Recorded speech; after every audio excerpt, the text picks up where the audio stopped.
Dumiretso si Miguel kay Stellan at niyaya nitong kumain sila sa labas. Sobrang sama ng loob niya sa ginawa ni Almira, kaya kailangan niya ng taong kakausap para malibang man lang ang utak niya. Pakiramdam niya ay nagsisikip ng dibdib niya sa sobrang sakit na nararamdaman. Palagay niya hindi niya na muling may babalik pang nakaraan nila ni Almira at wala na siyang puwang kahit katiting sa puso nito. Sa bagay hindi na siya nito kailangan. May bait sa mga labing napangiti siya. Alam mo, ang dami mong di sinasabi sa akin. Nakangusong sabi ni Stella sa kanya. Kung di ko pa nakita sa lumang magazine yung mukha mo, di ko malalaman sobrang yaman pala talaga ng mga Stevenson. Sumubo to ng fried chicken at namumungay matang tumingin sa kanya. My God! Kadate ko ngayon ang lalaki nagmamayari sa pagkarami-raming negosyo hindi lang sa Pilipinas kundi sa buong Asia. Tapos may mga hotels pa pala kayo? Paniguradong kinainggitan ka ng mga kaibigan kong social climber. Pwede ba lanukin mo muna yung kinakain mo bago ka magsalita? Iritadong sabi niya rito. Masungit ka na lang palagi. Puna nito sa kanya. Ganyan ba talaga kay mga mayayaman ha? Porket jologs lang ako? I'm sorry. Nakakonsensyang sabi niya rito. Bakit nga ba kailangan kay Stella niya ibunto ng init ng ulo niya? Medyo may problema lang ako sa opisina. Paghingi ng paumanhin niya rito. Sa opisina? Or doon sa magandang babaeng nakita natin ng isang araw sa restaurant. Napansin ko kasi nasa kanya palagi ang mga mata mo as if hindi mo ako kasama. In love ka ba sa kanya? Hindi siya kumibo. Huminga na malalim si Stella. Kung bibigyan mo lang ako ng pagkakataon, titiyakin kong makakalimutan mo siya. Napatitig siya kay Stella. Iha, maaga kang umuwi ngayon. Darating ang Uncle Victor at Auntie, pasita mo, kasama si Giselle para dito mag-dinner. Sabi ni Don Fernando kay Elmira nung tawagan siya nito sa opisina. Narinig nito ang pagbuntong hininga niya ng malalim. I know nahihirapan kang pakisamahan sila pero ngayon pa lang sanay mo ng sarili mo, anak. I'm not getting any younger at gusto ko, bago man lang ako mawala, magkakasundo ang pamilyang maiiwan ko. Hindi siya umimik. Parang imposible nang maging maayos ang relasyon niya sa pamilya na matanda. Ginagawa naman niyang lahat, sadyang mainit lang talaga ang dugo ng mga to sa kanya. Palibasa ay tinuring siyang hindi iba ng Don. Isa rin to sa mga dahilan kung bakit nagsusumikap siya ng husto. Gusto niyang patunayan sa mga to na hindi siya aasa sa pera ni Don Fernando. Pagtatrabahuhan niya ang bawat singkong ginagasta niya. Iha? Okay po, Papa, maaga po akong uuwi. Pagbibigay assurance niya sa matanda. Kaya naman alas 5 pa lang ng hapon, gumayak na siyang umuwi. Inutusan niya ang kanyang sekretary na i-email sa kanya lahat ng mga papeles na kailangan niyang pag-aralan para sa board meeting nila bukas. Napatingin siya sa mesang inookupa ni Miguel. Simula na mag-walkout to kaninang umaga, hindi na to bumalik ng opisina. Ay, bakit nga ba talaga kailangan kitang isipin? Naiinis na sabi niya sa kanyang sarili. Humakbang siya patungo sa elevator. Nasalubong niya isang lalaking tila iniiwas ang mukha sa kanya nang tumingin siya dito. Bigla siyang kinilabutan, di niya alam kung bakit. Hanggang makapasok siya sa loob ng elevator, kinikilabutan pa rin siya. Tinawagan niya ang kanyang sekretarya ngunit wala siyang signal. Masanay magpatakbo ng mga negosyo sa Giselle and yet, hinayaan mo na ang ampon mo ang mag-manage ng iyong kumpanya? Mas okay pa sa ibang tao kaysa sarili mong pamilya. Di makapaniwalang sabi ni Victor sa kanyang kuya Fernando habang nasa terrace sila ng mansyon. Nilingon ni Don Fernando si Victor. Hindi ibang tao ang turing ko kay Almira. Para ko na siyang isang turing na anak. Kaya't sana'y matanggap niyong katotohanan yon. Pero hindi pa rin natin siya kadugo. Paalala ni Victor sa nakatatandang kapatid. Isa pa, mas may tiwala ka pa sa kanya kaysa sa mga tunay mong pamilya? Di umimik si Don Fernando. Sa isip, alam niya ang kanyang ginagawa. Kilala niya ang mga to na mapagsamantala at matapobre. Para sa kanya, di dapat pinahahawak ng pera ang mga taong gaya ng mga to. Nangihinayang nga siya kay Victor. Di niya alam kung bakit to nagkaganon samantalang di naman siya nagkulang ng pangaral sa kanyang bunsong kapatid. Dilingid sa kanya ang mga ginawa nitong pagnanakaw sa loob ng kanyang kumpanya. Ilang beses niya itong kinumpronta tungkol doon pero parang wala lang dito ang mga sinasabi niya. Kung di nga lang niya to kapatid, baka matagal niya na tong tinanggal sa kanyang kumpanya.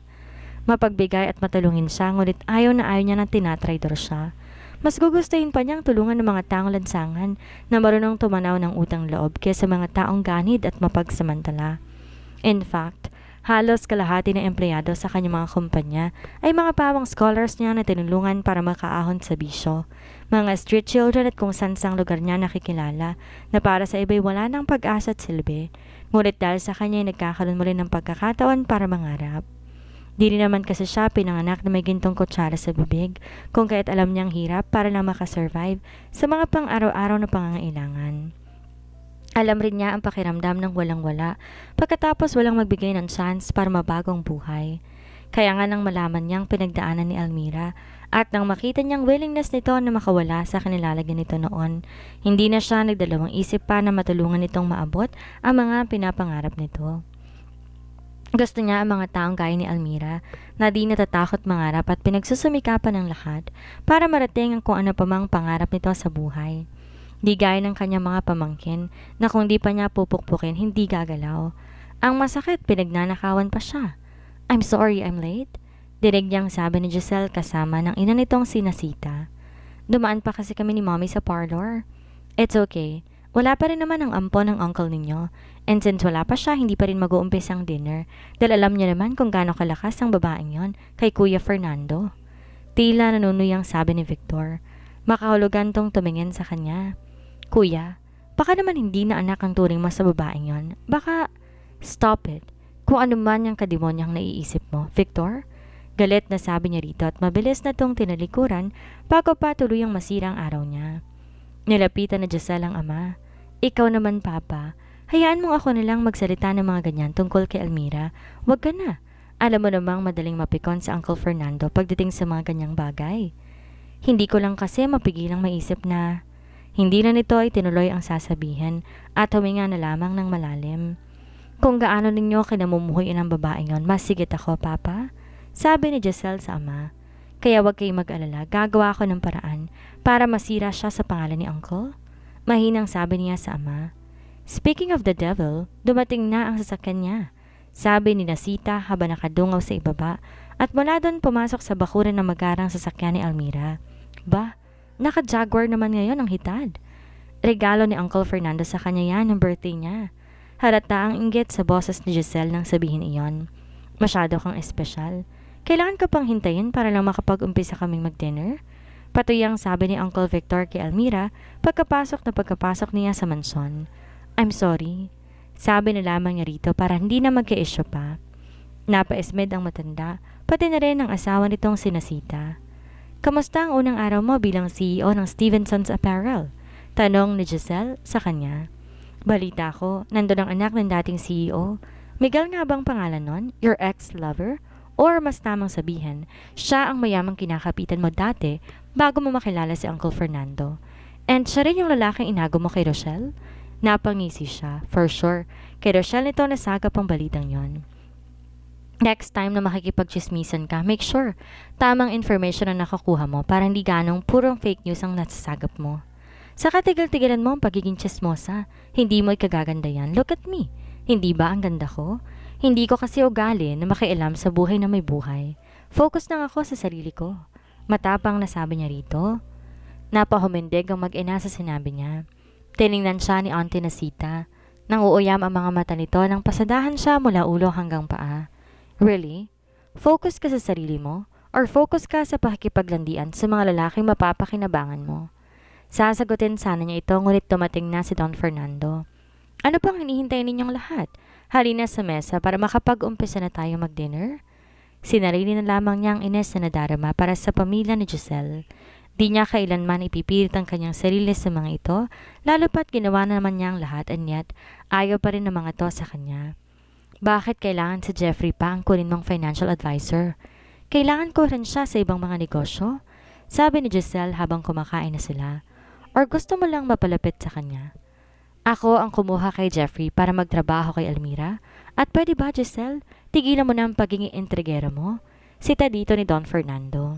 Namula ang mukha ni Giselle. Nakita niyang ines sa mukha ni Victor. "Palagi mo na lang pinapaboran ang ampon mo." Sita ni Victor sa kapatid. "Hindi ko siya ampon, anak ko siya," giit ni Don Fernando dito. Waring hindi malunok ni Almira ang kinakain.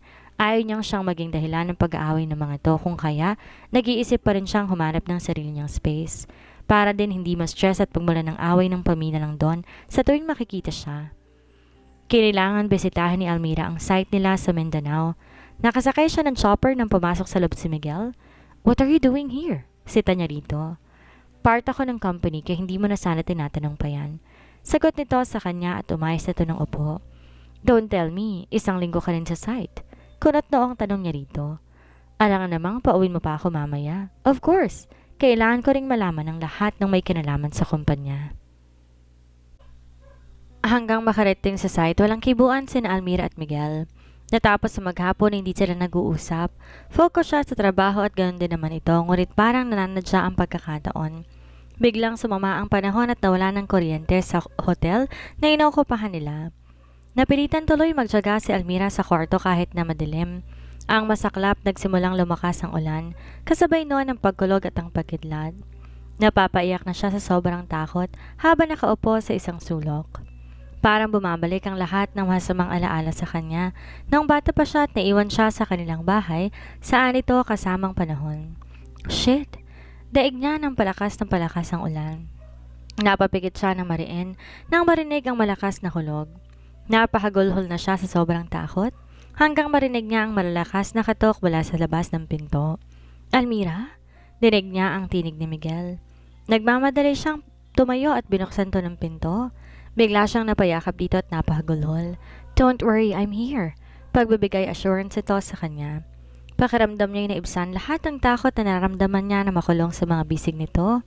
Ramdam niya ang paggago nito sa kanyang likuran. Sapat na yon para mapanatag ang kalooban niya. Giniya siya ni Miguel papunta sa kama.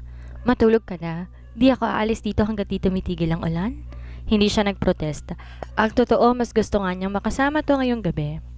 Nahiga siya, tinayaan niyang tumabi to sa kanya. Ni hindi siya tumutol nang yakapin siya nito. Unti-unti na siyang dinalo ng antok. Alam ni Miguel, takot si Almira sa kulog at kidlat kung kaya't kanya. Hindi siya tumutol nang yakapin siya nito. Unti-unti siyang dinalo ng antok. Kaagad niya itong pinuntahan sa kwarto at di nga siya nagkamali. Umiiyak na sa takot. Napahinga siya na malalim habang yakap ito. Masaya siya na kahit paano sa ganitong mga pagkakataon, kailangan pa rin siya ni Almira. God, miss na niya ito. Sinubukan niya itong kalimutan at niya't hinahanap-harap pa rin talaga niya ang babaeng to. Ewan ba niya kung ano meron dito na hindi niya makita sa ibang babaeng nakikilala niya. Ni hindi niya akalaing kaya niyang magmahal ng ganito hanggang sa makatulog siya at nakayaka pa rin siya rito. Umaga na magdilat ng mga mata si Almira. Medyo nagulat pa siya na mabungaran si Miguel na nakayakap sa kanya. Ilang sandali yata niyang hinayaan ang sarili sa ganong posisyon habang nakatitig dito. Ang gwapo-gwapo ni Miguel at kahit sang anggulo tignan, napakakisig nito kaya't di siya nagtataka kung maraming babae ang naghahabol dito. Napakagatlabi siya dahil parang gusto niya na tong halikan. Sa totoo lang, namimiss niya ang mga labi nito. Ganon pa rin kaya ang pakiramdam na hatid ng mga labi nito sa kanyang buong kalamnan? Pinamalahan siya ng mukha na mumulat ng mga mata at mahuli nitong nakatitig siya rito. Nagmamadali siyang kumala sa pagkakayakap nito. I'm sorry kung dito ka pa nakatulog. Sorry for what? Kung akong tatanungin, mas gusto kong gabi-gabi kitang katabi. Sabi ni Miguel sa kanya. Bumangon siya. Sinadya niya maging malamig. Tinago ang tunay na nararamdaman. FYI, narito tayo magtrabaho, hindi magbulahan. Hindi ako nakikipagbulahan. Sabi nitong bumangon din at tinawakan siya sa magkabilang braso. Almira, bakit ba galit na galit ka sa akin? Tiningnan lang niya ito na parang sinasabing, tinatanong mo pa ba yan? Hindi mo alam kung bakit? I must admit, nung gabing yon, nagalit ako sa'yo kaya napagsalitaan kita na masama. But Almira, dala lang yun ang matinding selos ko kay Paul. Pero, pwede ba? Kalimutan na natin lahat ng yon. Wala na rin naman magbabago, kahit pag-usapan pa natin yun ngayon. Negosyong dahilan kaya tayo narito at hindi isa ang kung ano-ano mga dramang. Ang gulat niya nang bigla na lang siyang halikan ni Miguel. Nanlalaban siya at pilit siyang kumakawala rito pero lalo lang humihigpit ang pagkakayakap nito sa kanya at marahil naramdaman nitong wala namang conviction ng panlalaban niya kaya't ayaw siya nitong pakawalan. Sa katunayan, mas tinatalo ng tunay niyang nararamdaman ang inis niya. Bakit ba napakahina niya pagdating sa lalaking to? Ang sabi niya sa sarili, hindi niya paiiralin ang kanyang puso and yet, hindi niya ito kayang paglabanan. Unti-unti bumibigay na rin siya at di niya namamalayan, tinutugon na pala niya ang maiinit nitong mga halik. Para siyang mahihibang habang tinatanggap ang maiinit na mga halik ni Miguel. Ngayon lamang niya na-realize na matagal niyang pinanabikang madamang muli ang mga labi nito. God, mahal na mahal pa rin niya ang lalaking to.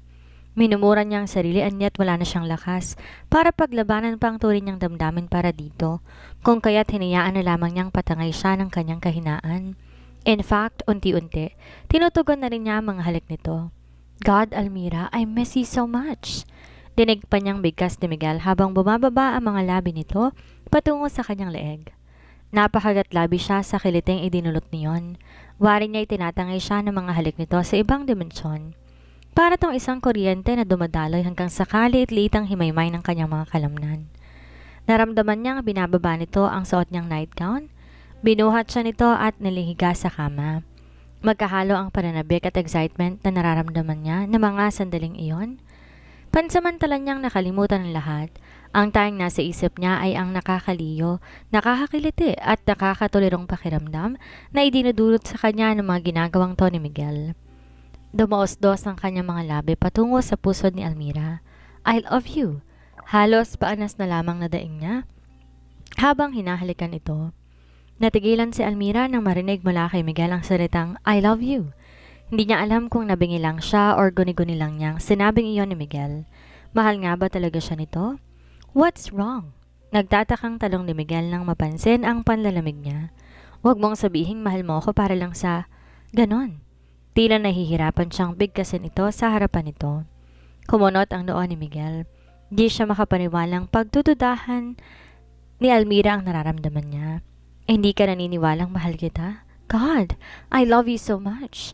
Ngayon lang ako naging ganito kasigurado sa nararamdaman ko.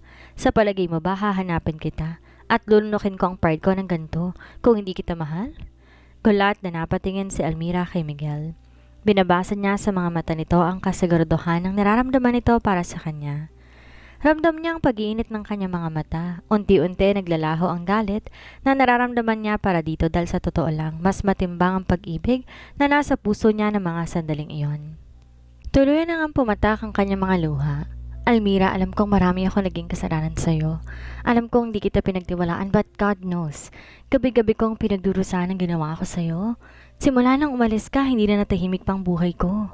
Miguel, humahagulhol na niyakap siya nito. Wala yatang araw na hindi ko inasama kasama kitang muli. Di na nakatiis na pag-aman niya dito. Ang totoo, nagagalit ako sa'yo dahil hinayaan mong umalis ako ng araw na yon. Ni hindi mo man lang ako pinigilan. Mas nagagalit ako sa sarili ko, alam mo ba yon? Wala yatang oras na hindi ko minumurang sarili ko dahil pinabayaan kitang umalis. Ni hindi ko pinaglaban anong nararamdaman ko. Di siya makapaniwala habang nakatitig siya sa mga mata nito.